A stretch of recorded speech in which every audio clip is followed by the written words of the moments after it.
not always the case in the state of Florida. Adding all that, quality of life, our crime rate is at a 50-year low in the state of Florida. That's certainly not true in a lot of these other states and what they're doing. So we have done it right.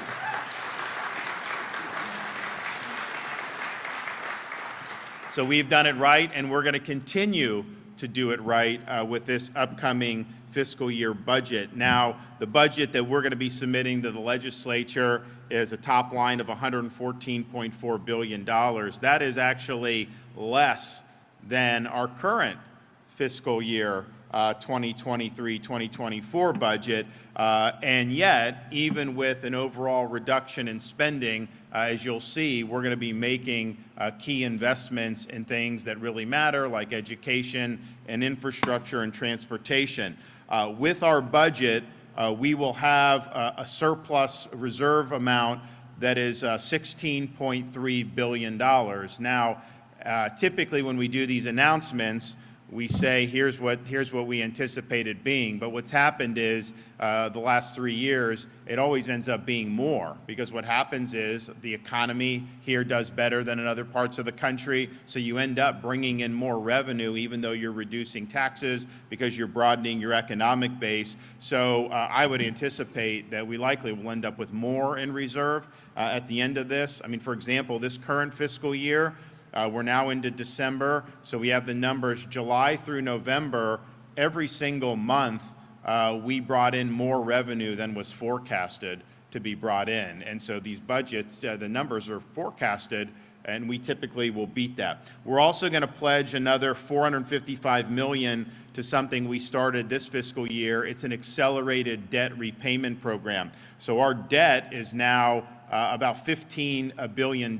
So our economy in Florida is $1 trillion, $1.2 trillion GDP, and the debt, the state debt, is only 15 or $16 billion. That is a minuscule amount in terms of debt to GDP ratio. Compare the federal government, the debt is 33 trillion, the US economy is only like 26 trillion. So the debt is bigger than the US economy. We are about 1% of our debt compared to the Florida economy, and maybe not even that much depending on how you calculate it. So we're going to continue to be aggressive in repaying debt.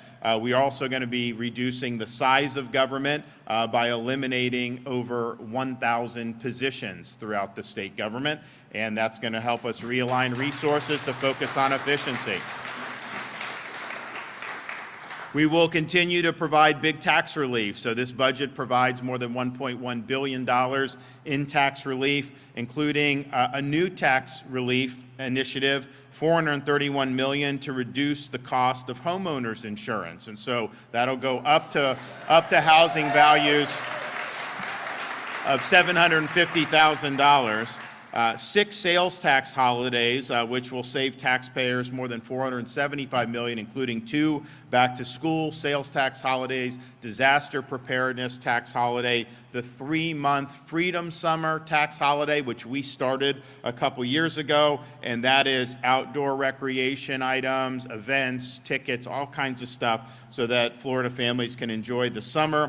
7-day tool tax holiday, so that people who either work for a living with tools or just you have it at your house and you're doing it yourself, you'll be able to get those tools tax-free for that week. We're also going to continue with $170 million in small business tax cuts, and we are going to make permanent something that we did this year on a temporary basis. So after this next legislative session, the over-the-counter pet medications will permanently be tax-free in the state of Florida. And we did this right now. The over-the-counter has a tax holiday for this fiscal year. The pet food has a tax holiday for this fiscal year. We made permanent this year all the tax relief on baby items. So none of the items that people need for babies, diapers, wipes, cribs, strollers, clothes, none of that is taxed in Florida anymore. So that saves families a lot of money. I can tell you, I can tell you, having we now have a first grader, kindergartner, and a preschooler. The child baby tax holiday, we didn't start until basically our youngest was out of diapers. And so my wife just did a mental calculation of how much we would have saved had I done that our first year as governor. But we didn't have Biden inflation then, and so it was people were able to make ends meet a little bit better. So this is going to be very robust tax. I don't think there've ever been, before I was governor, $1 billion or more in tax relief in a given year. We did way more than that this year, and of course we're going to do $1.1 billion going forward. Now, we're reducing the top line of the budget. We're paying off debt. We're cutting taxes, and yet, because we're managing this stuff prudently, we are still able to do a lot with terms of funding for education. So we're proud of where the direction we've gone in education. Over the past 5 years, Florida K-12 is ranked #3 in student achievement and #1 in closing achievement gaps, according to the nation's report card for 2022. And in that NAEP exam, which is the only exam every state proctors to its students, Florida finished 3rd and 4th respectively in 4th grade reading and 4th grade math, and that we were not there 25 years ago. We also have more school choice in Florida than anywhere else in the United States. And we've had a lot of people that have helped do that. My colleagues in the legislature, of course, Speaker Renner and Senate President Kathleen Passidomo have helped expand that since I've been governor. And you look right here, we're at a charter school. The thing about, I tell people when people ask me about Florida education, say parents have the ability to make a lot of different choices. You can, of course, just go to your neighborhood school that's in the school district. Most school districts now offer choice programs, and so you can go to different parts of your county, most likely. You also can choose a charter school like we are here, which is public, but it's not controlled by the school district. And then you have private scholarships where you can go to private school. And the thing about a school like this here is they're not entitled to get any students. They have to earn the students. They have to convince parents that this is a good place for their kids to go. So we've created an environment where schools have an incentive to continue to do better. And that's why I think you've seen not only our achievement results be good, but within our school districts, you've seen improvements, as well as our charter and private school folks. Now, we've also continued to do record investments in school safety and mental health. I took the reins of that when I came in 2019, and we've done more for school safety than any state in the country, implementing the Marjorie Stoneman Douglas recommendations and also doing even more. We have also done record salary increases for teachers in the state of Florida. We've done billions of dollars of increase for teacher salaries, including at charter schools like we are here. So that's a good backdrop. So even though we're cutting taxes, even though we're able to reduce overall spending and pay down debt, we are still able to do a historic $27.8 billion in funding for the K-12 public school system. That's the highest amount of funding ever. That includes per pupil investment at $88,442 per student. That's $175 more than last year, and that's the highest that we've had on record. And while we're happy to do that, we understand that that doesn't necessarily translate into academic success. There's states that spend way more and have terrible results, and so we're always focused on the results, but we understand that this is important for a lot of schools. Our budget will provide for close to 300,000 scholarships for K-12 students, and that's a huge, huge deal, and there's no one else in the country that is able to match that. We want to make sure that we're going to continue for school safety, so we have overall money for that, but we're also going to continue to provide resources for Jewish day schools, which unfortunately in this day and age can be targeted, and we've done a lot to make sure that doesn't happen in Florida, but you see what's going around in the country right now. It's really, really sad to see some of the outpouring of hate regarding our Jewish community. Budget also provides another $10 million for the newly created nonprofit security grant program. So this allows houses of worship, schools, and community centers with resources to help with security and to help with safety. We are continuing our mission to raise teacher salaries. So this budget includes $1.25 billion that has to go to teacher salary increases. It's a categorical in the budget. We don't want it spent on bureaucracy or red tape. We want it to go to teachers, and so that's a $200 million increase over the current year budget. We're also going to do $1.6 billion for early childhood education, including $450 million for voluntary pre-K programs, and we are going to continue to set aside $10 million to recruit veterans and first responders to join the teaching profession here in the state of Florida. And that's something that I think is going to be meaningful to a lot of students to be able to have teachers with that type of experience. We're also doing $4 million for our teacher apprenticeship program. You can sit there and go to school, and that's fine, and I know you need to do that, but the way you learn is really to be doing it, and this apprenticeship program gives would-be teachers the ability to be able to do that. We've also been proud to take the lead on ensuring robust American civics education throughout the state of Florida. We have more standards in high school. We have a test that students take before they graduate that's modeled after the citizenship exam. We also created a program called the Florida Civics Seal of Excellence, which gives $3,000 bonuses to every teacher that goes through this civics training program. And this is a program that we got people from Hillsdale College and Heritage Foundation, all these people to come to provide a course that talks about the foundations of this republic. How did it come to be? What are the intellectual currents that led to the American Revolution, the Constitution, and things that have animated us throughout history? It's been a phenomenal program. It's already done 11,000 teachers have gone through it.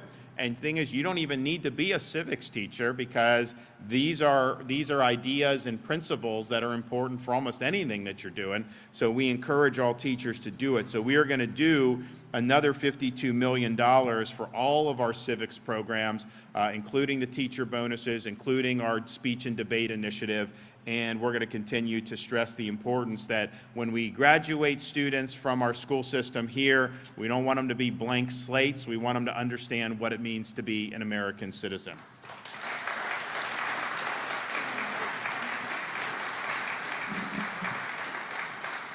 We're going to continue to support the state's top-ranked public university and state college system.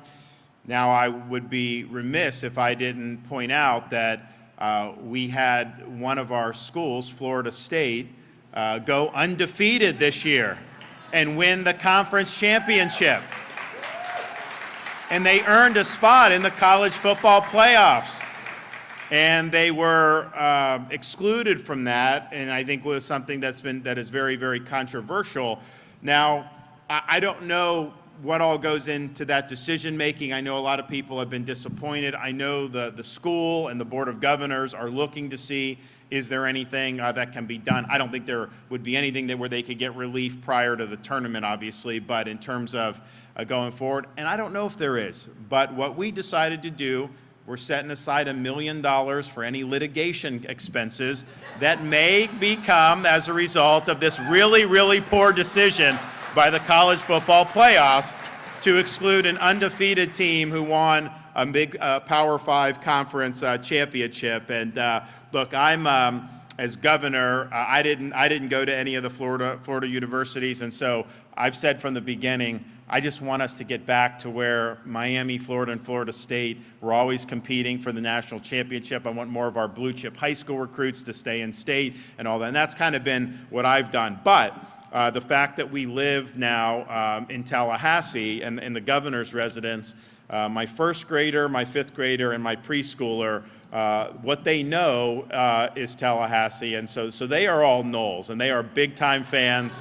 And they do the tomahawk chop, and they were not happy on Sunday when Florida State was left out on that college football special selection show. So it's unfortunate that we have to even do that, but we are going to put aside $1 million and let the chips fall where they may on that. I know now they're going to go forward, and it's going to be a larger playoff, which, you know, I think maybe it's probably too many teams, because there's a happy medium between having a playoff, which I think we should, to where the regular season doesn't mean as much anymore. I mean, to me, it's like if you win and you're undefeated, that should mean something. I mean, that should really be significant. And they're telling us that it doesn't, that other factors matter more. So that's just not how I would approach it. Nevertheless, we are going to continue to ensure that our higher education, and you know what, and I got to thank Florida State, because I used to kind of joke with trustees, some of the college presidents in the past, because Florida, the state of Florida would be able to say we've done so well in higher education. I mean, Florida State is ranked in the top 15 public universities, University of Florida, number 5.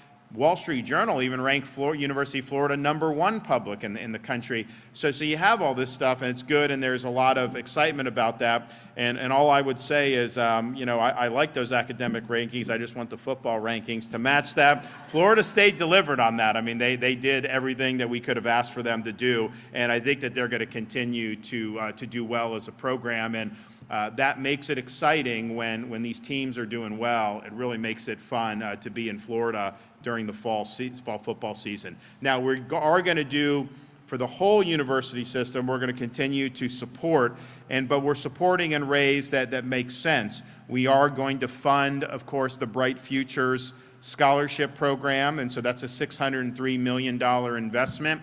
And in Florida, Bright Futures, you basically go to school for either free or very, very reduced, depending on the level of scholarship you get, and that's depending on your performance as a student in high school. But to be able to go and have virtually no debt and get a degree from a prestigious university, you don't have that option very many places in the United States. You do have it here, and part of the reason you have it here is not just the Bright Futures, but it's the fact that we have not allowed them to raise tuition since I've been governor. So the tuition's the same today as it has been in years past. We're going to continue to hold the line on tuition. What I've found is when universities raise tuition, they just use it to increase administrative bloat and bureaucracy and red tape. It doesn't actually increase the value of the education, and in fact, a lot of that never sees the inside of a classroom. So we're holding the line on tuition. We also eliminated DE&I from our public universities, so that's a bureaucracy that can wither and go away. That'll save money, and it'll save a lot of positions as well. And that's the thing. When you look at the rising tuition around the country, a lot of that is being used to fund this DE&I, which is very discriminatory, very divisive, and that's part of the reason you see some of the nonsense you're seeing on college campuses with Hamas sympathizers, because people are programmed to think in ways where it's really divisive, rather than treating people as individuals and judging them based on merit, which is what we do in the state of Florida. And so we're not going to do what they do in those other places. So we're doing that. It's affordable, it's high quality, and that's what we want to be able to do. So we're funding the college system, the university system. We have $150 million for faculty recruitment and retention at our state colleges and universities. So, I have everyone's been complaining for years about college professors and trying to indoctrinate and all this other stuff. And for our sake, for Florida, that's not what we want with your tax dollars. I mean, we want academic rigor. We want the pursuit of truth. So we created a review process for tenured professors. They undergo review every 5 years and can be let go for poor performance. So that's how we have it in Florida now. So, and you're seeing there's been gnashing of teeth about this in the media and stuff. Oh, some of these professors are leaving, this or that. But just understand, if you have Marxist professors leaving, that is a gain for the state of Florida. That's not a negative. I mean, we want to make sure we're doing well. But we also understand that we do want high quality folks, and we want to be able to compete for folks that really believe in the academic process and doing it the way higher education was originally envisioned. So we have $150 million set aside to recruit new faculty and to retain good faculty at our colleges and universities. And I think that's really, really important. And so nobody is really, everyone complains about the rot in higher education. You see it when the Hamas attacked Israel. You have these protests. I know, look, I joke around, this is true, especially, you know, as a Republican. I'm one of the few people in this country that got through both Harvard and Yale and came out more conservative than when I went in. That's not easy to do. But even thinking back in my days, it was definitely very left. But I don't think back then that if there was a terrorist attack that you would have seen students and faculty going out to celebrate that. I don't think you would have. I think we've really lost our way even more. And when that attack happened, to see these demonstrators cheering Hamas, you know, that was really chilling. It shows you there's a sickness in some of these institutions. You know, MIT was saying, well, look, a lot of these are foreign students on visas. Well, I'll tell you what I'll do. I'll cancel their visa and I'll send them home. I don't want them coming here. We should be putting Americans in those slots. So you see that, and it's like, okay, well, we are remooring higher education back to its traditional mission. We're supposed to be preparing these students to be citizens of this republic. We're supposed to teach critical thinking. We're supposed to teach the pursuit of truth. We're supposed to uphold high academic standards and promote rigor. That's where we're going, and we're putting our money where our mouth is when it comes to that. We're also understand that, yes, we're proud of our university system, but a degree from a four-year brick and ivy university is not the only way you can be successful. And for many young people, it's not the best way for you to be successful. So we set a goal, my first year as governor, to go from the bottom half of states to #1 in workforce education by the year 2030. We are following through on that promise by having invested more than $8 billion in workforce education. We want students to be able to acquire skills that can go into the trades that are in high demand. You look, when I became governor, we were doing about 600 truck drivers a year. Now we're doing 3,500 commercial driver's licenses a year. These are folks that are making 6 figures. There's a demand for this. Welding, electrical, aviation mechanics, you name it, we're creating where students can get certified when they graduate from high school. That is a huge, huge thing, and they have opportunities to do very, very well with no debt. And the thing about it is, when people act like a piece of paper, a degree, is the end-all be-all, that has led to a generation of students that have gone deep into debt. They end up in degrees with some of these peripheral subjects like zombie studies, and then they end up in jobs they could have out of high school anyways while having all this debt burden. So we don't want that. Obviously, we want higher education to be affordable. It is in Florida for our Florida residents. And oh, by the way, grandparents, you can qualify your kids for in-state tuition as a grandparent in the state of Florida. So you have, you're down here in Southwest Florida, you got grandkids in Wisconsin or Iowa or Michigan, they can get in-state tuition based on their grandparents' residence. We're proud of that. And that gives them an ability to have cheap. So we want to do that. But we also know there's just been way too much debt. There's been way too many false promises that have been made. This workforce education provides great opportunities, great upside. So we have close to $900 million in this budget to support workforce programs, including our CTE program statewide, $200 million to create new CTE subjects and programs, and $20 million to expand apprenticeship programs for high school and college students under our Pathways for Career Opportunities grant program. So we've doubled the number of apprenticeships that we're doing in the state of Florida just in the last few years, and that's the type of thing that the best way to learn is to do. And so we're working with businesses, we're working with other folks to be able to slot in these students to be able to acquire the skills right there in action, right there on the job. So we're going to continue doing that. I think that's a great way to move forward as a country. We're also understand that some of the things that we've seen on college campuses with respect to anti-Semitism is unacceptable. We have done a lot in Florida to ensure, and we're fighting now with the Students for Justice for Palestine, which we're delisting. because they're common cause with Hamas, and I don't have time for that. We're not going to deal with that. So we're fighting that and all this stuff, but we also understand that there's other things we need to do. So we're doing $1.35 million for Florida Holocaust Museum and full funding for the Florida Holocaust Task Force and the Holocaust Memorial in Miami Beach. We want these students, and we want everybody, but particularly some of these ignorant college students, to understand why we say never again.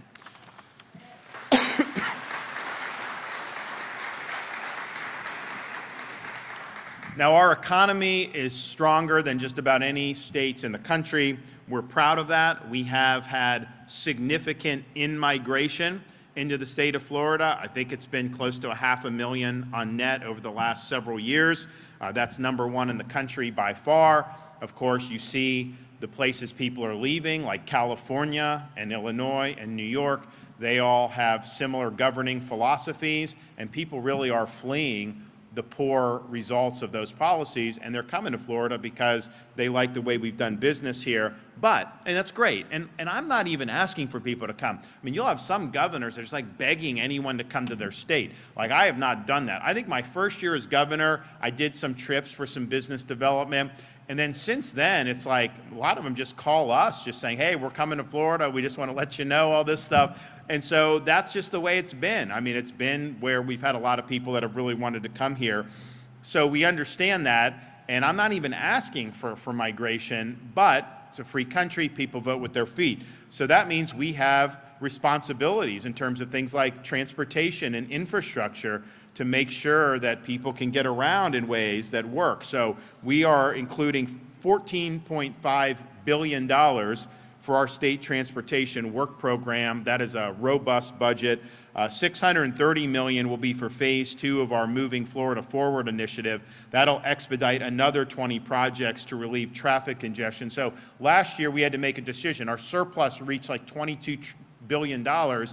And you don't want to run deficits, obviously, but you also don't want to run too big a surplus, because that means that this isn't being allocated properly. So we did the big tax relief, of course, but we also set aside $4 billion of that surplus to accelerate a lot of these transportation programs. So there's going to end up being projects that would have taken 20 years that'll be done in 5 or 6. And that's going to make a big difference as the state's growing, because even though we're laying pavement, even though we're fixing things, it's very tough to keep up with the pace. And so by moving that money forward, that allows us to try to get ahead of this. So we're going to continue to do that with this budget going forward, and I think it is going to make a difference. There are some spots in Southwest Florida, but I'll tell you, there's some spots in like Central Florida where you just get stuck. So we're going to work to get that and alleviate that traffic. It's very, very important. We're also going to do things like $100 million for the Job Growth Grant Fund. So that's a fund that I have as governor that I can use for workforce, I can use for infrastructure, and I can use for economic development. So for example, we recently just did about $20 million to help facilitate the production of more semiconductors in the state of Florida. And it's been something that we've been supportive of because it has geopolitical implications. It has a lot of implications to be able to do. When I was debating Newsom, he tried to say that that was Biden that did it. I'm like, what are you talking about? That came from the Job Growth Grant Fund. And there was even a media, of course, not getting it right, that was trying to say that this is somehow money from Biden. It is not money from Biden. It is money from the State Job Growth Grant Fund. We saw that as being something that was beneficial, so we put resources there. We've also done things to create more infrastructure, training programs, you name it, but that's been money well spent. We're going to continue to fund Visit Florida with $105 million. $175 million for the Small Business Credit Initiative, $25 million for the Rural Infrastructure Fund, $100 million to expand broadband internet access, $88 million for Small County Outreach Program, and fully funds workforce housing initiatives with $400 million to continue to support the Live Local Act, which was Kathleen Passidomo's signature legislation in this year's legislative session. And honestly, it's working. Sometimes when things are done, you can look at data, and that's important, and it's not necessarily something that can be substituted, but it's also just like when I'm in different parts of the state, and I keep hearing that live local, these people like, hey, we're going to be building more housing, then you know that it's having its intended purpose. And ultimately, part of the housing rents and all that is just the inflation, which has just been bad for everybody, but part of it is you need more supply. You need more supply in areas where people that are cops and teachers and nurses are able to work in the community, or able to live in the communities that they work. So she did that, I think, in a way that's been very, very successful. So we're going to continue to do that. Environment. We've done huge for environment since I've been governor. Everything I promised I would do, I've delivered, and we over-delivered on the promises for water quality, Everglades restoration. We're going to have these reservoirs completed. We're going to continue to have more water flowing south through the Everglades to Florida Bay as God intended. And we're really showing that you can take a massive, massive restoration project of a huge magnitude and actually get it done. And it had been languishing for many, many years, and we came and we got it done. So we are going to continue to do this. There's more than $1 billion in this budget for those types of projects to send water south, protect our springs, protect our waterways.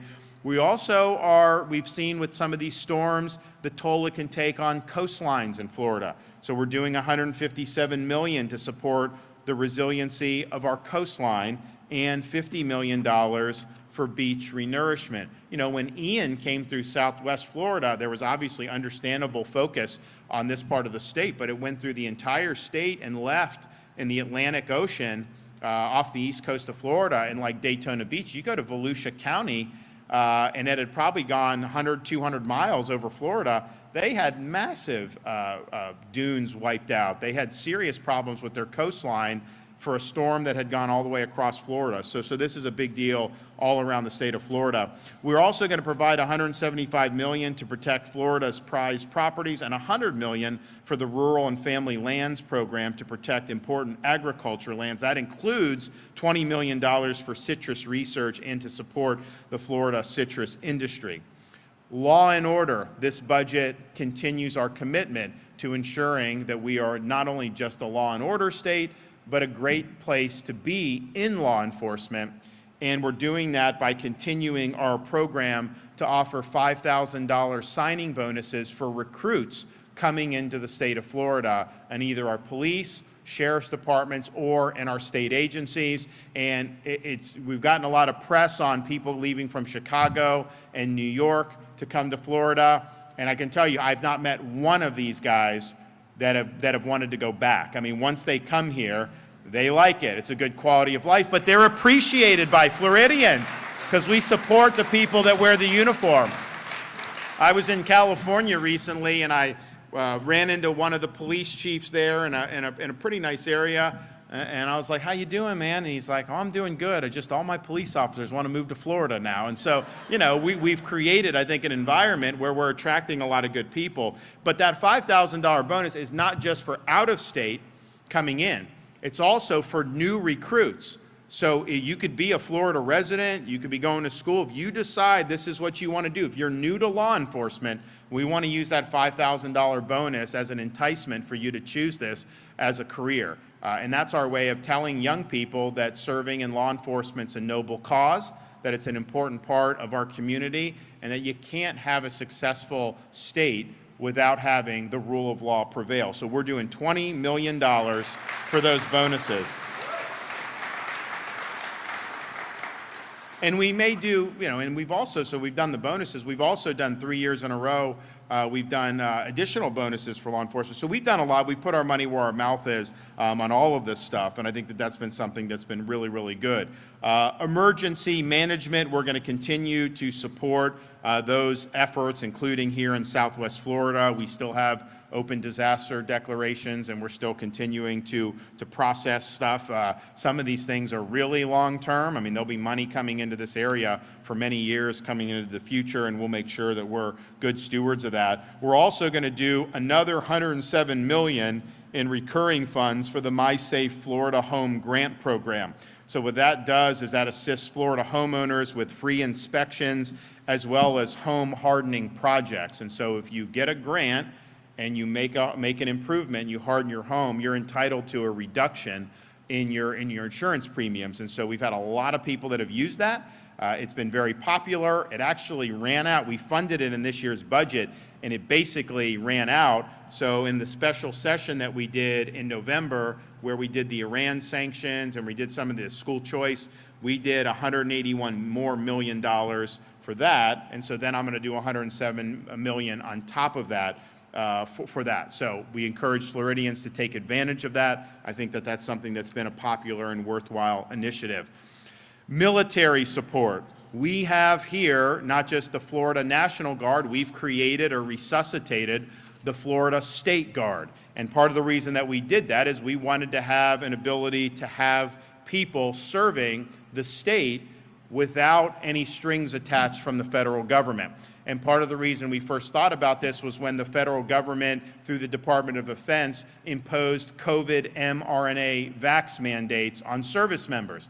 Now, we said in the Florida National Guard, we are not going to impose that mandate. However, if the military really wanted to call us on it, we understood they probably would win that battle in court. So we said, you know what?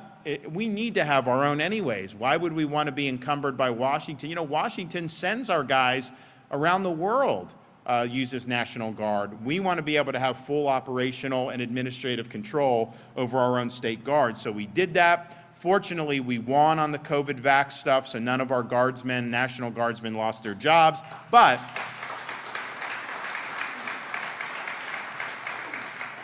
But we think that this is something worthwhile. So we had the Florida State Guard responded for the first time in 75 years with Hurricane Idalia. We're doing another $57 million to help equip, train, and recruit new members. And we're also going to continue to help with our National Guard, providing $350 million for National Guard training facilities, as well as to support National Guardmen seeking higher education degrees. And we are going to do a $1,000 recruitment bonus there as well. So we've been able to do an awful lot with respect to both the National Guard and our State Guard. And you guys have seen it in Southwest Florida. It's important when disaster strikes. These are some of the guys that are going to be there helping out in a variety of ways, and they did a really good job after Ian, and they did a great job after Idalia. We are going to do for health, we're going to make sure that we're doing things to help veterans as well. $8.9 million to support improvements in equipment for the state veterans nursing homes, and then we are going to begin building the 9th state veterans nursing home, which has been something that's been very, very important to a lot of our elderly veterans. We are also going to support seniors by doing a $15 million for increasing services through the Community Care for the Elderly program and the Home Care for the Elderly program, as well as $6 million to expand the number of seniors served through our Alzheimer's disease initiative. And we've also looked at people with unique abilities, $127.4 million to provide necessary services so that they can help reach their full God-given potential. When you look at what's happening with the Biden border crisis, we have massive amounts of fentanyl that are coming across that border. That is impacting every community in this country. You know, we've done a lot to combat illegal immigration in Florida, and incidentally, we did legislation this year that really was strong and the strongest in the country, and we've seen the impact. When I first sent people to help Texas in the border in 2021, our guys would report that a lot of the people coming through the border, Florida was their intended destination, 30 to 40%. Now the reports are very few are saying Florida because they know we're taking the problem seriously, and they know they can go to a sanctuary jurisdiction rather than go to Florida where we're going to enforce the laws. So those policies have worked for sure. But the drugs are going everywhere. And people say, oh, well, you're not a border state. Every community is a border community now because of what's happened with the fentanyl. So we have $295 million for behavioral health services to enhance mobile response services, support for crisis diversion services, and mental health treatment facilities. We're also doing $153 million from our national opioid settlement money to support our opioid recovery office, which is very, very important, and $31.8 million for our coordinated opioid recovery network, our CORE network. This is intervention to help people who are addicted to opioids, and we've had success. We were the only state in the country that had a year-over-year decline in overdose deaths. That's very difficult to achieve, and I think it's a result of this program. The relapse rate is very small with people that actually go through our CORE network, and we're going to continue to be able to do that. We're doing $103 million for child welfare system, $9.8 million for adoption incentives for those who choose to adopt children from our child welfare system. We're going to provide $447 million to support the care for pregnant women and children, improving access to medical care, and support care for seriously ill children and babies. And then also with cancer being something that's near and dear to our family's heart, as Casey having dealt with breast cancer research, something we've been very supportive of. We're doing $232 million for cancer research, $60 million for the Florida Cancer Innovation Fund, $40 million increase over last year. That supports groundbreaking research throughout the state, and $127.5 million for the DeSantis Cancer Research Program to enhance the quality and competitiveness of cancer care. So this is a budget that is, I think, respecting the taxpayers of this state. We are living within our means. We are even paring back expenses. We're reducing the size of government. We're cutting taxes. We're eliminating more of our state debt. Yet, we also have record investment for education, record support for transportation and infrastructure, record support for environmental restoration and water quality. That is how you govern well. You need to know that your money is being used in ways that are benefiting the people of this state and the state of Florida. You're not going to see us be in a situation where we're spending twice as much of a state with more population than us and producing bad outcomes like you've seen in New York. No. We're proud that our budget's half their budget, and yet we're able to deliver for the people in a really, really big way. So I think people in Florida can have a lot of satisfaction to know that the state is strong. Our fiscal situation has never been better, and we're going to continue showing the rest of the country how it's done. So thank you all.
Well, maybe. I don't know that that would be my. I don't think that would be my wheelhouse on that. But I mean, look, I think 2018.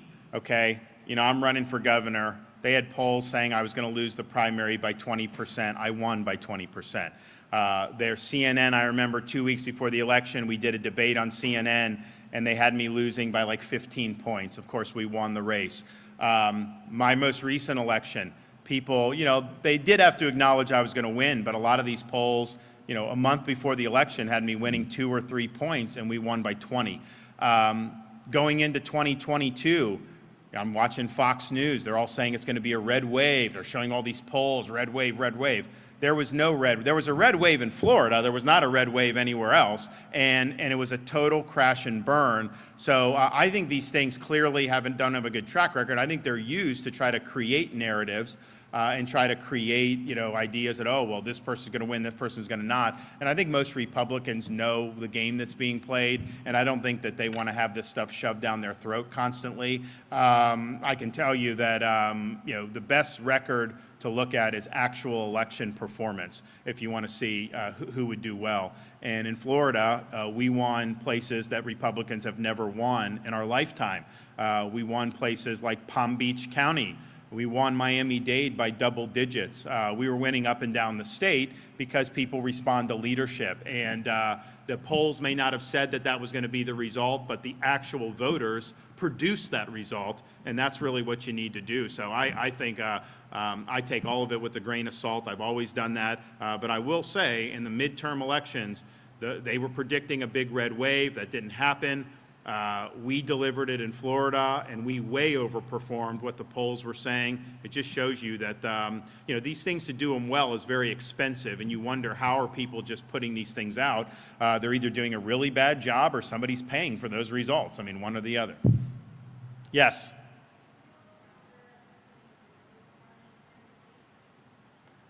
No, I mean, we just did a debate with the governor of California. We got 5.4 million viewers just on the day. They've been doing it since then, and that was 90 minutes to be able to do what I typically do in Florida, and that's beat the left, and we beat him up and down on all these issues, and I've proven to do that. And I'm really the only one that's running of any candidate that has actually beat these people. And we've done that across every subject in Florida. And that's what it's going to take to turn around the country. I mean, to have campaign slogans, to say this and that, and then not produce results or not win the election, that's not going to do the trick. So we have a responsibility to do that. So I'm going to go. I mean, I think there's going to be 4 of us up there. Why Donald Trump refuses to debate is just beyond me. I mean, if you're doing so well, you should want to go up there and make your case. And I think voters deserve to hear from candidates as to why they should be the nominee, especially a candidate that's had 2 opportunities already. So, I'm hoping he actually blamed me yesterday for Florida State not making the playoff. He's also blamed, he's attacked me as saying that New York and Cuomo did better and handled COVID better than Florida. He said he's attacked me for being pro-life. He sided with Disney when we work to protect kids from sexualized curriculum. And so this is what he does. Now he's doing it behind his keyboard on his social media site, which a lot of people aren't seeing what's happening, and the media is not really amplifying, but he's definitely been doing that. So, okay, if you're gonna be a keyboard warrior, get out of your dungeon, get off the keyboard, stand on the debate stage, and let's go. Let's go do it. I don't think he will do it, because I don't think he can stand there for 2 hours against me and come out on top. I think they know that, and I think that's why they're not doing it. So yeah, I'll be there. It'll be fun. But if you're not willing to debate, that just speaks volumes about your record and about not wanting to answer questions. I mean, think about it. We fought Fauci and his administration on COVID. We would not have been open if I had listened to them. They attacked me for opening schools. They told me to close restaurants in the fall of 2020, all this stuff. And he's never had to answer for why he didn't fire Fauci and why he gave Fauci an award his last day in office. I mean, really? You're giving this guy an award the last day in office? Why would you do that? Well, he doesn't want to answer that question or a lot of the other questions. Now he's bragging about being supported by BLM. And I'm thinking he's putting that out there. A lot of people aren't amplifying it, but he's doing it. And I'm thinking to myself, they burnt down cities in this country. People died as a result of that. They did billions of dollars in damage. That's not an endorsement I would want to have from any of those people. And of course, that happened on his watch. It didn't happen in Florida because we didn't let it happen in Florida. We called out the National Guard and said, you riot at your own peril. We are going to hold you accountable. And that's what you have to do as the executive. You can't let cities burn down. So I think you owe it to the people to debate. Yes.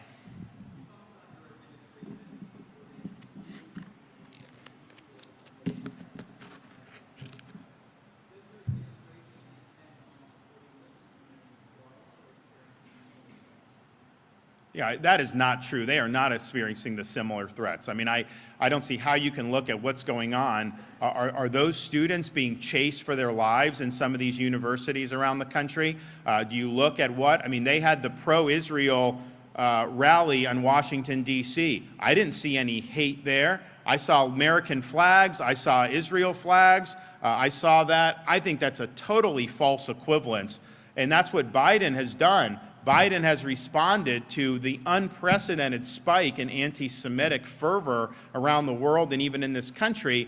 He's responded by saying that the real problem is Islamophobia. They are not the same things. That's just not what's happening like it's happening here in the United States. And in Florida, obviously, we have areas that are targeted. So I don't think those are the same. And I think that, there's one vein of hate that is predominating over all others right now, and that is anti-Semitism. And yes, it's way worse from what we've seen since October 7 than I think even people who were very concerned about this issue would have thought before. I think a lot of people have been surprised at that. But even with that being said, the percentage of crimes against people based on identity is always, Jews always lead that overwhelmingly in America and around the world. But in America, not even close. There's not even a close second. That's just the fact on it. Yes.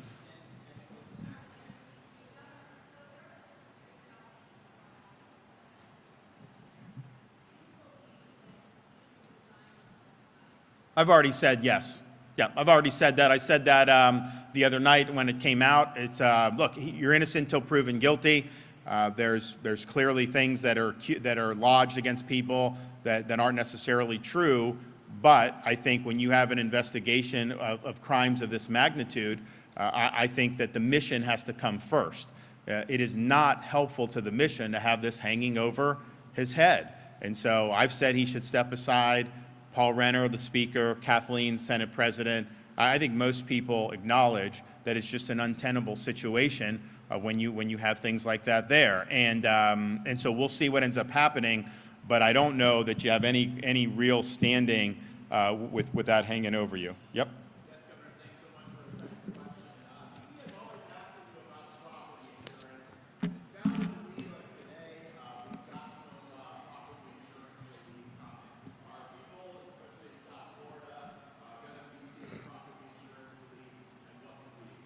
Well, this budget has $450 million for reducing some of the taxes and fees on people's insurance bills. That will go up to home values of $750,000. We're trying to make it for middle and low-income people.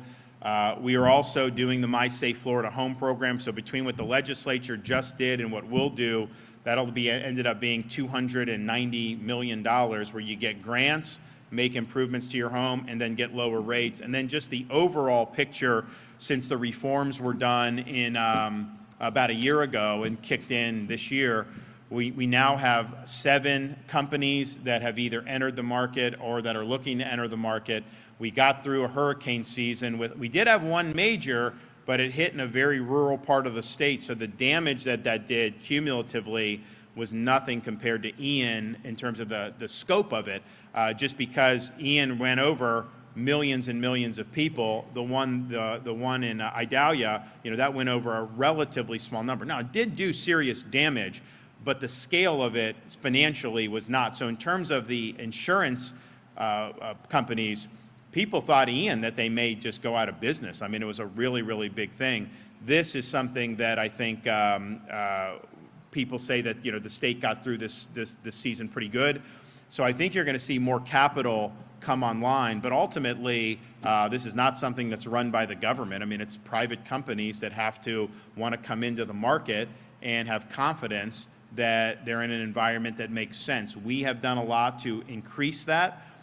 We don't have the runaway lawsuits anymore like we used to, which drove up premiums a lot. So it's feasible to come in and offer premiums that are competitive and yet still make money. And that's the thing. These are private companies. They have to make money. So I think that those reforms have been good. This will be good for additional relief. And then if there's other things that we can do with the legislature in the upcoming session, of course, we would be ready, willing, and able to do that. All right, everybody. Thank you. God bless. We'll see you.